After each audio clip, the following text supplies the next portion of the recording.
Welcome to the Great Detectives of Old Time Radio from Boise, Idaho. This is your host, Adam Graham. If you have a comment, email it to me, box13@greatdetectives.net. Follow us on Twitter at Radio Detectives and check us out on Instagram, instagram.com/Great Detectives. If you're enjoying the podcast, please follow us using your favorite podcast software. Today's program is brought to you in part by the financial support of our listeners. You can support the show on a one-time basis by mailing a donation to Adam Graham, P.O. Box 15913. That's P.O. Box 15913, Boise, Idaho 83715.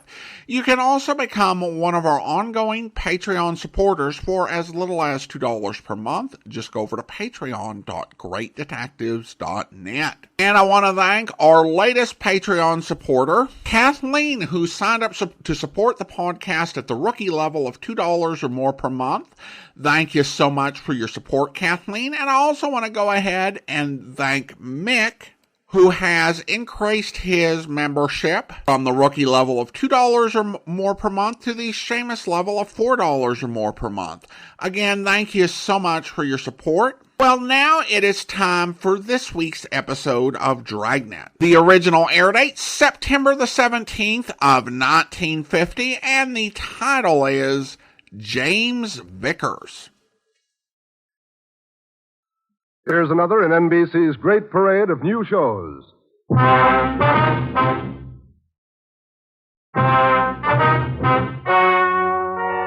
and gentlemen, the story you are about to hear is true. Only the names have been changed to protect the innocent. NBC brings you Dragnet.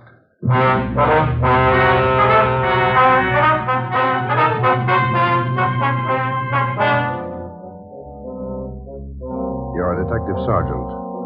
You're assigned to Homicide Bureau. A police officer has been shot, mortally wounded. One of the suspects has been apprehended. The other is still at large. Your job, find him. Dragnet, the documented drama of an actual crime, investigated and solved by the men who unrelentingly stand watch on the security of your home, your family, and your life. For the next 30 minutes, in cooperation with the Los Angeles Police Department, you will travel step by step on the side of the law through an actual case from official police files. From beginning to end, from crime to punishment, Dragnet is the story of your police force in action. It was Thursday, November 16th. It was foggy in Los Angeles. We were working the day watch out of homicide. My partner's Ben Romero. The boss is Ed Backstrand, chief of detectives. My name's Friday. It was 11:58 a.m. when we got to the Georgia Street Receiving Hospital, second floor, room 5. Treatment room. Oh, you made good time. How's Bemis, Doc? Got him in the lungs, Ben, 3 times. It's going fast. His wife with him? They're bringing him down now. Can we talk to him? They'll make it fast. Come on, Joe. Yeah. This way. Easy.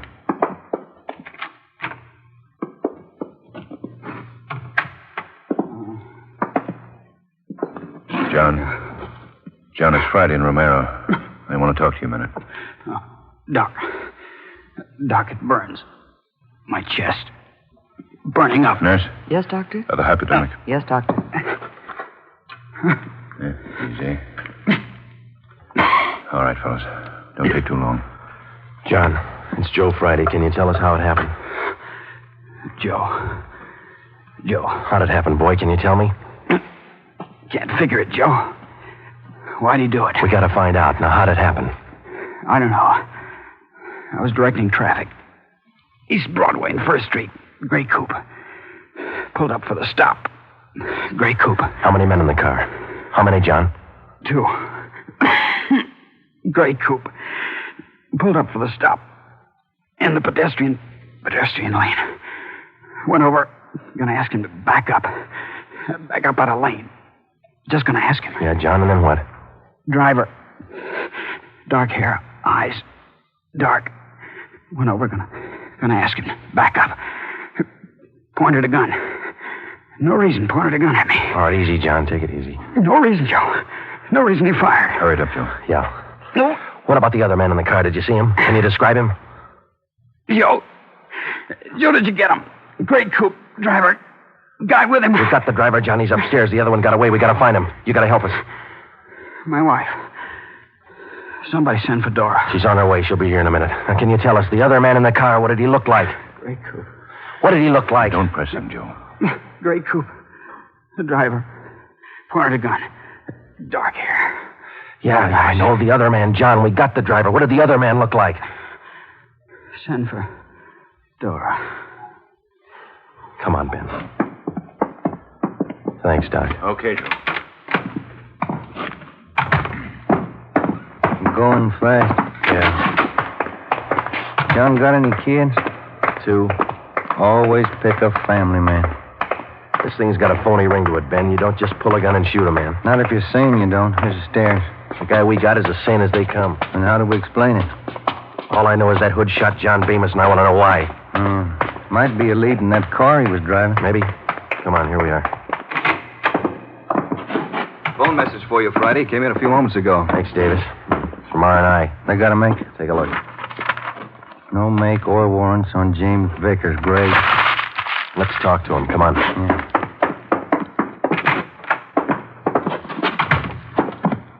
Minor wound, Joe. Bullet penetrated the fleshy part of his hand. Didn't touch the bone. Thought this guy had an arm wound, too. Just a neck bend. That officer you shot, Vickers, he's dying. Is he? He's a family guy. Got a wife, 2 kids. Has he? Why did you shoot him, Vickers? Ask him. We did. And you know the reason. Said there wasn't any reason. That's right. Look, we're going to make you on this, Vickers. You know that, don't you? I don't know anything. Why'd you shoot him? Shut up. Why'd you shoot him? Joe. Yeah. Davis? Yeah? Stay with him. Right. Doc, get us an MT slip on this guy, will you? We'll be back in a minute. Come on, Ben. All right, Joe. I'll have it ready. 2 big punk. Easy, Joe. Oh, easy nothing. I've seen too many good cops like Bemis cut down by punks like that Vickers. Getting mad won't help. Come on, down the stairs. Back to see Bemis? Why? Just for the record. I want to see if the doc thinks it's okay for us to bring Vickers down. I'd like to have Bemis definitely identify him as the guy who shot him. We've got 3 good witnesses. An identification from Bemis will clinch it. I want to see Vickers get everything he's earned when he goes to court. Here we are. Yeah.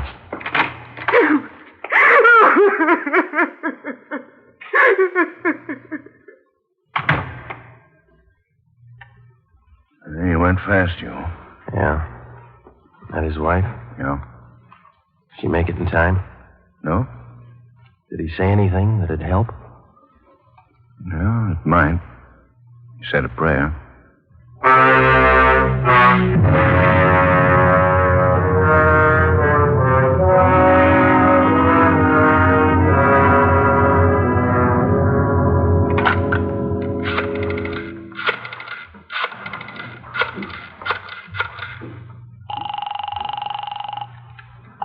City Hall. 2625. 2625.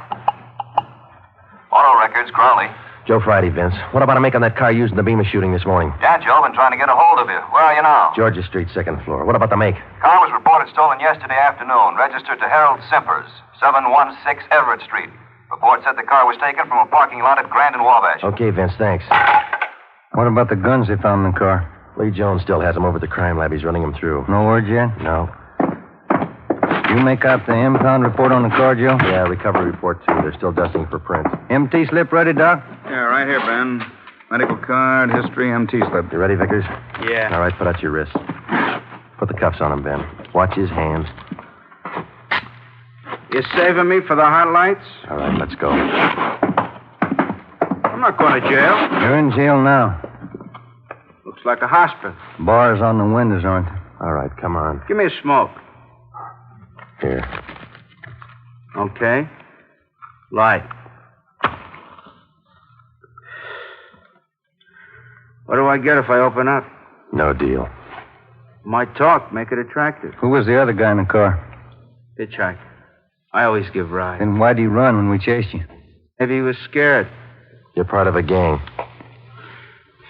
Maybe. Who was the other guy? What's it worth? Oh, come on, Vickers. You're wasting our time.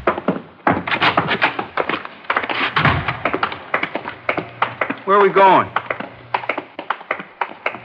All right. My hand hurts. I want to call my own doctor. You hear me?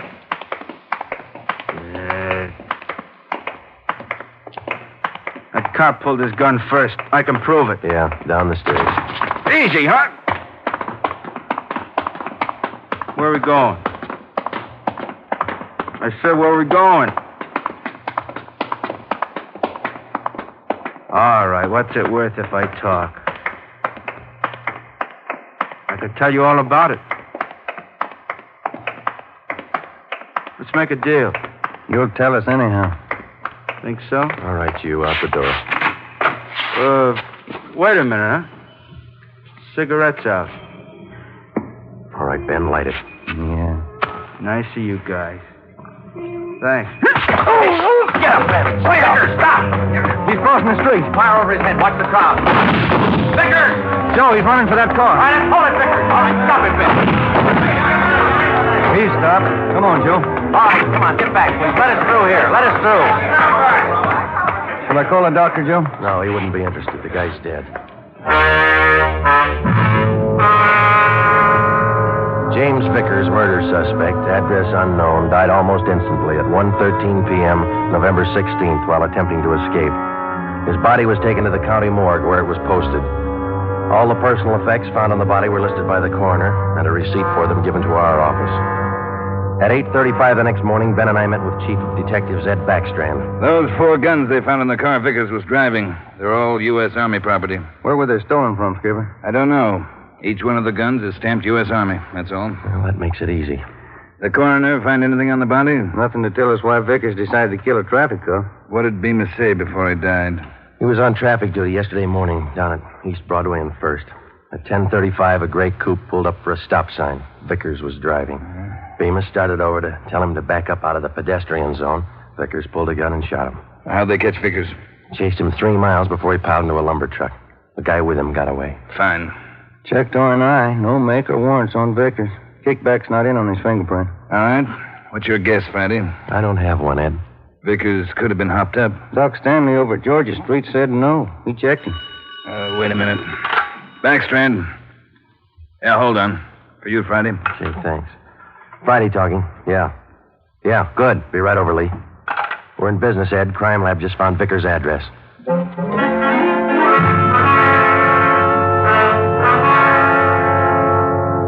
There it is, Joe. Thanks, Lee. Let's see, huh? Silver Dollar Hotel. Received a Mr. James Vickers, $6.50, room 345. Where'd you find it, Lee? Under the front seat, in with the tools. Anything else? Not a thing. How about prints? 2. Kind of smudged. Hope we can run a make with them. No prints on those 4 guns, Lee? Smeared. Not enough to classify. Yeah, this is it, Ben. That's all we got.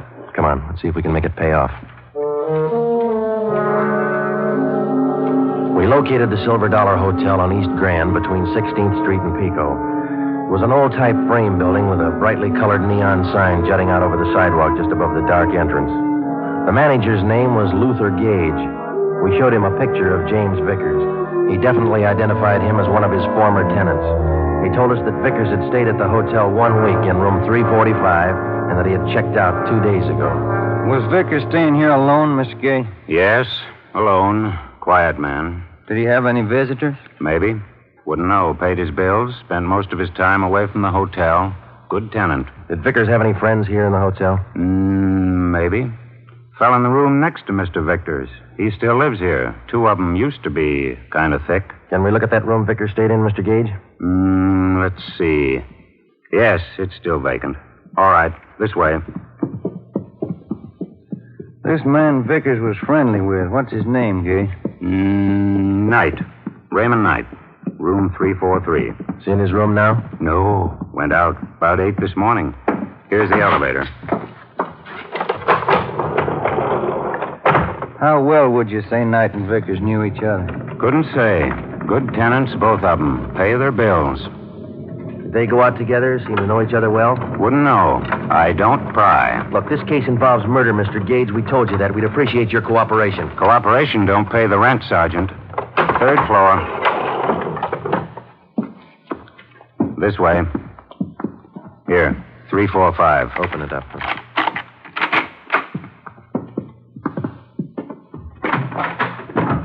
Nothing. Yeah, here. Looks pretty clean, Joe.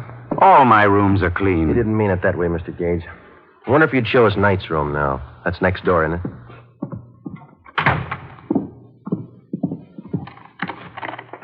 I don't know about this.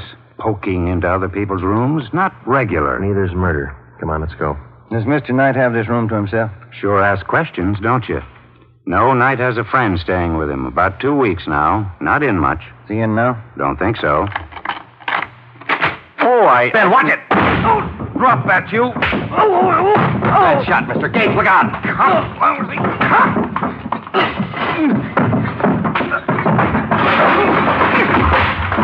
Come on, get up!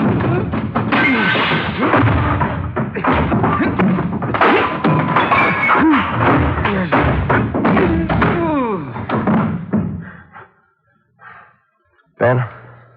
He's out cold. Look what you've done to the room. I thought you said Knight wasn't in. He isn't. This is his friend. Great friends. 45 automatic in his hand. 38 snub nose in the bureau. Another 45. Look in his bag. I don't pry. He pays his bills. Good tenant. Yeah. Can I get outside on this phone? Yes. All outside calls are 10 cents. Yeah. Here. Have to keep the books straight. Sure you do. Who's going to pay for the damage? Ask Mr. Knight's friend here. Well, say... Why worry? He pays his bills. Good tenant.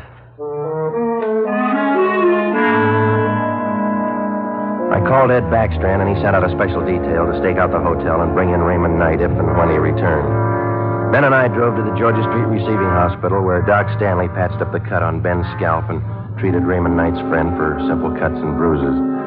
From papers found in his wallet and in the hotel room, he was identified as Frank Gannon, 9896 Wasatch Street, Kansas City, Missouri.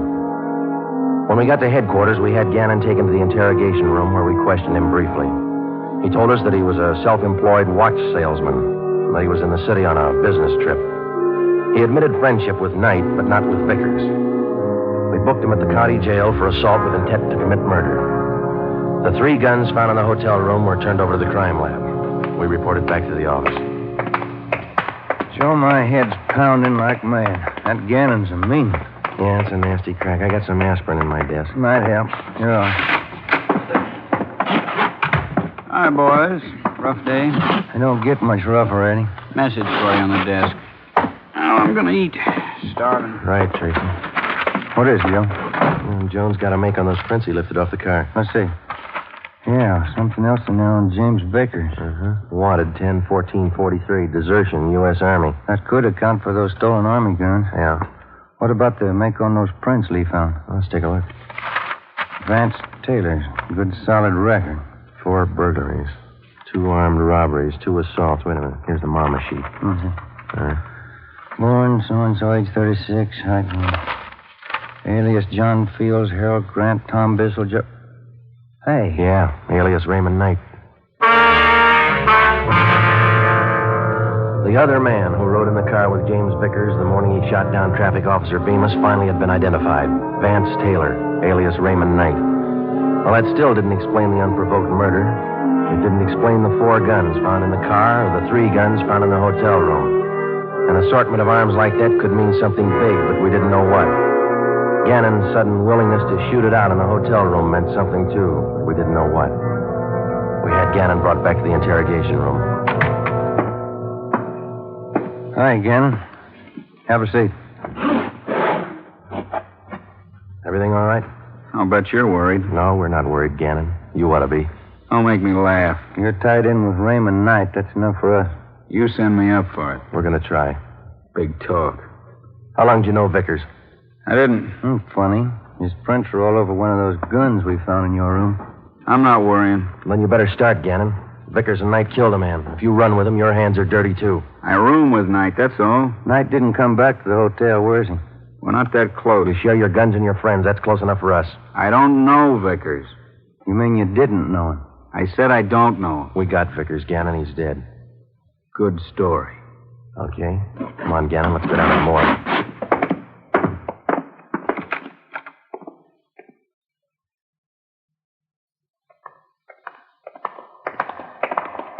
Down this way, Joe. Cold today, isn't it? Yeah, it's damp. Bad sinus weather. Now, what is all this? Never seen a corpse before? No, I'm not in this. Take me back. I don't want to look. You can close your eye. Take me back. I don't want to look. Here we are, fellas.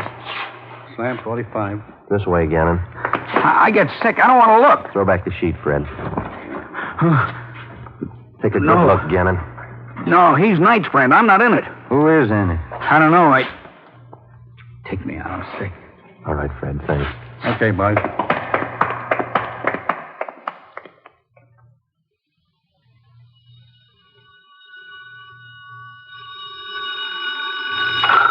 Interrogation room, Friday. Joe, on stakeout at the Silver Dollar Hotel. No sign of Raymond Knight. Keep you posted. Okay, Dave. Thanks. How long does this go on? I can call a lawyer, you know. And you better call one right away, Gannon. They just picked up Knight at the hotel. He's incriminated you.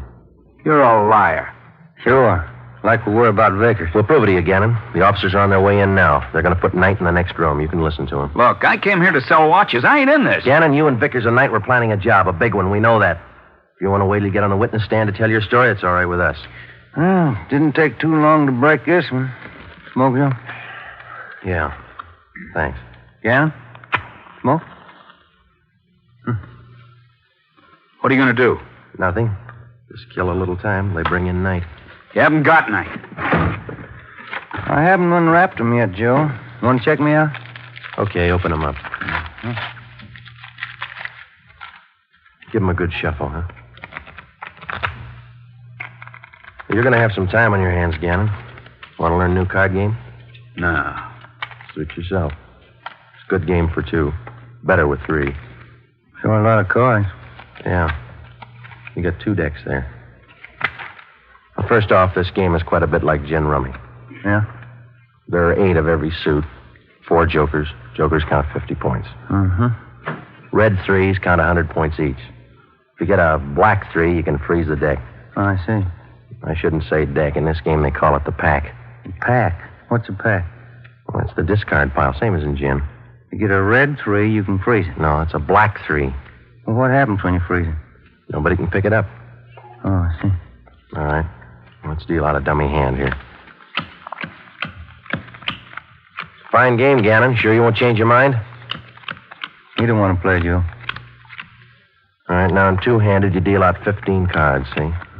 How many can play? As many as 6, I think. I've only played up to 4. You play partners with 4? Yeah, that's right.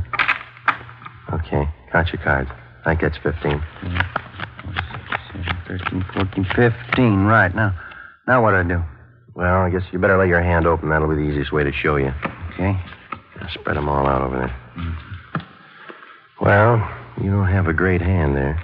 You got a couple of black 3s. You can use those. Yeah, that's fine. They count 100 apiece. No. Those are red 3s. Black 3s don't count anything. Oh, red 3. That's right. Do you remember what black 3s are for?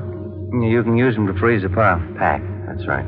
The pack. Well, you know what I mean. All right, now, look. You see, I got a joker here. Jokers are wild. Do you remember how much they count? They're wild. 100 points. No, red 3s are worth 100. Jokers count 50. You don't explain it very good. I don't understand. Well, how simple can it be? Gannon's not even playing. You get it, don't you, Gannon? Okay, red 3s count 100. Jokers count 50. Black 3s, you can freeze the pack. Yeah, good. Now hold on to that, will you? Now, black 3s freeze the pack, but that's not the only card that can do it. No? No. Deuces can do the same thing. Well, you see, the only difference is if you use a deuce, which is also wild, you have to have a natural pair in order to pick up the pack.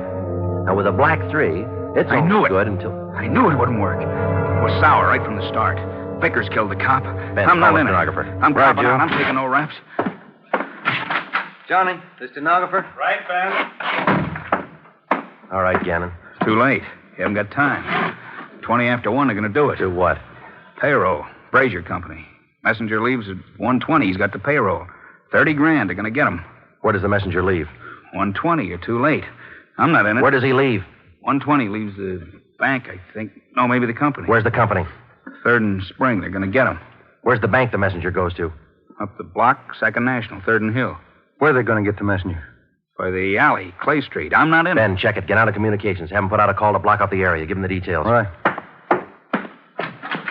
Johnny. Yeah, Joe. Stay with this guy. Okay. Davis. Let's go. Brazier Manufacturing. Olympia.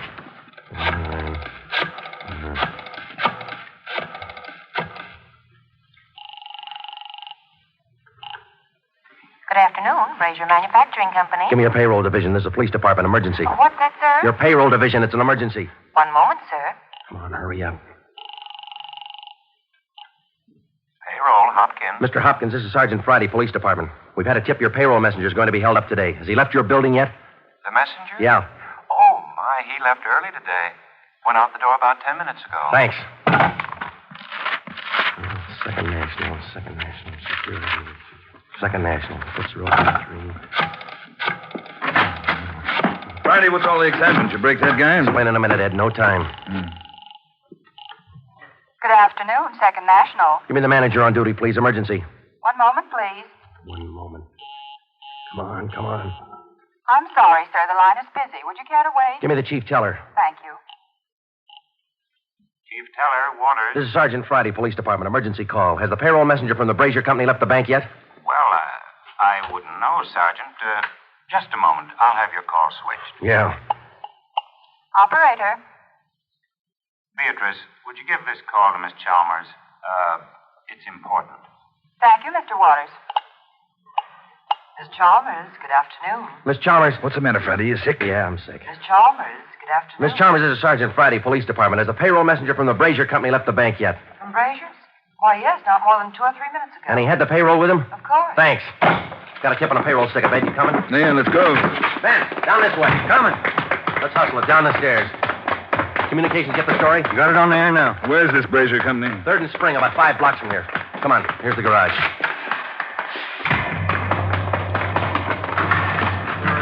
All right, come on, hit it. Let's make time. Get the radio on. Just warming up. All units. Attention all units. On 3rd Street, corner of Clay Alley, 211. A bank messenger. Suspects are headed west on Clay Alley. Suspects are armed. Code 3. 11R. Take the call. Cars are closing in fast. 4th Street up ahead, Ben. Might meet him at this end of Clay Alley. Hold on. No, looks pretty quiet at this end. Not much you can do without... Hey, look. Coming out of the alley now. Guy with the police. Brown clothes. The guy with him. Pull up, Ben. Now, let's go. All right, you two, hold it. They're running for it. Come on. Ben, what's this about? Let's go. Come on, they're losing it. I see him up ahead. They're turning onto Hill Street. Romero, come on. Will you, Skipper? You see him, Joe? Heading for the subway terminal. Yeah, they're going into the crowd. Don't lose them. All right, I'll take the ramp to the left. Ben, go with him. I'll take the one to the right. You see him, Joe? No, I lost. Now, wait a minute. There they are, over the turnstile. Come on. Joe, they're off the platform. They're crossing the track. Ed's got one of them. Come on, over the turnstile. Come on, Ben. Joe, the other guy. He's down into the tunnel. He's crazy. Come on, after him. Hug the side. He's trapped, Ben. There's a train coming through. You, come back. You're trapped. Ben, get out. Hug the side. Run into it, Joe.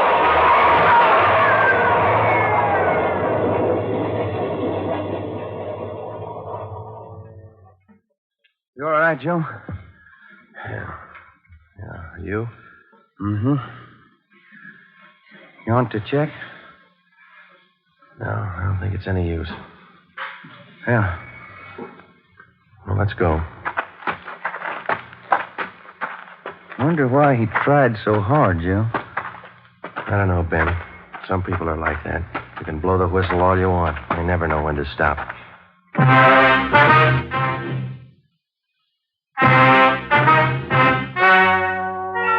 story you have just heard is true.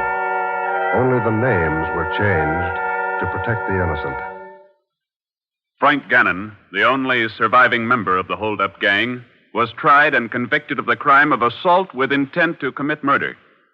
He is now serving out his sentence at the state penitentiary.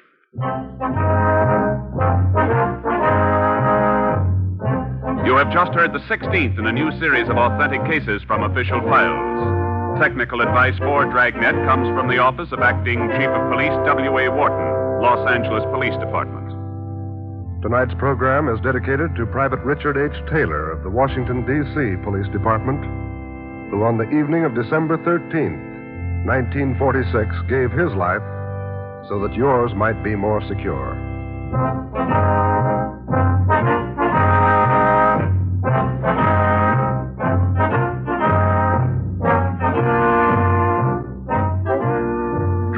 came to you from Los Angeles.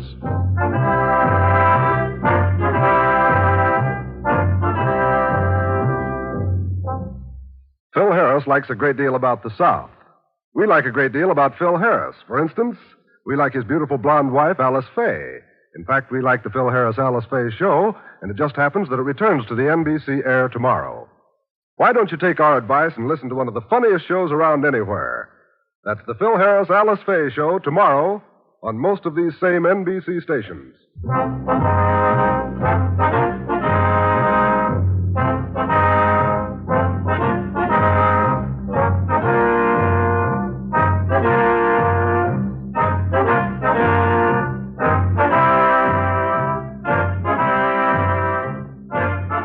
Tune for the Stars on NBC. Welcome back. This was such a great episode. And there are so many Dragnet programs that I honestly forget how good they were. This is another episode where you really get to see a bit of temper from Sergeant Friday, and for really understandable reasons. And there are so many unexpected things that happen, starting with the killing of Vickers. And then you have that whole situation with the interrogation and the card game thing. I don't think this was a real game, but I think it was another example of letting the suspect stew while having a mundane conversation until they end up breaking. We also got another really great effect that came 4.5 minutes in when Friday crumpled the piece of paper. It was done in a way that it was very effective in showing that he was angry as he was doing it. And it's a great example of just using the sound effect to tell the story and to really express emotion. I do think you can get into a situation with sound design, as we now call it, particularly with all the software out there, that you're using a realistic enough sound, but you can go another step, and I think this episode had a great example of that. This is also the 4th episode we heard Harry Morgan in. I didn't think he was in quite this many early episodes. Also, Gannon recurs as a last name, as it's another one of those names that Webb liked to use for a lot of various characters. And over the course of listening, you'll hear a lot of names, and not just common ones like Smith, because, obviously that's going to come up, but that Webb and maybe writer James Moser really seem to love, and they just keep showing up all over Dragnet. Carver is another popular one. Well, listener comments and feedback, and we start out over on Instagram where Candy writes regarding Eric Kelby. I just heard this one. Great episode. Love hearing the early Dragnet episodes. And then we have a comment from Julie who writes regarding the Thanksgiving episode. A great episode. And then also a comment on Facebook in response to a negative review. I can understand that some would rather hear only the programs, but I really find Adam Graham's commentary a great asset that really makes these podcasts fun. Fun, sometimes funny and insightful. The programs offer a window into a general culture of the times, and I think Adam's commentary helps educate and deepen the listener's enjoyment. Well, thank you so much. Thank you so much, Holly. And now it's time to thank our Patreon supporter of the day. I want to go ahead and thank George. George has been one of our Patreon supporters since November 2016, currently supporting the podcast at the rookie level of $2 or more per month. Thank you so much for your support, George. And that will do it for today. If you're enjoying the podcast, please follow us using your favorite podcast software. And be sure to rate and review the podcast wherever you download it from. We'll be back next Saturday with another episode of Dragnet. But join us back here tomorrow for our 4,250th episode special where... The man who did this is an absolute past master in the art of photo engraving. Am I right in thinking that the only real flaw is on this coat of arms? Yes, Mr. Riley. Beyond that, it's perfect. It's the paper I can't understand. It's so good. Listen to that crackle. Of course, I don't need to tell you that feel has a lot to do with detecting forgeries. It doesn't take long to sense automatically that crispness of a genuine banknote. And yet your tellers passed it. Every one of them, Mr. Benson. Well, it looks like a long road ahead. What do you think of this for a start? That the public are warned. I think it would be a very good idea. You see, the serial number, V16, etc., is quite in order. That's current, is it? Yes. To the ordinary person, gentlemen, there's only one thing wrong with this tenner. It wasn't made at the government mint. I wish you luck. I hope you'll be with us then. In the meantime, do send your comments to box13@greatdetectives.net. Follow us on Twitter at Radio Detectives and check us out on Instagram, instagram.com/Great Detectives. From Boise, Idaho, this is your host, Adam Graham, signing off.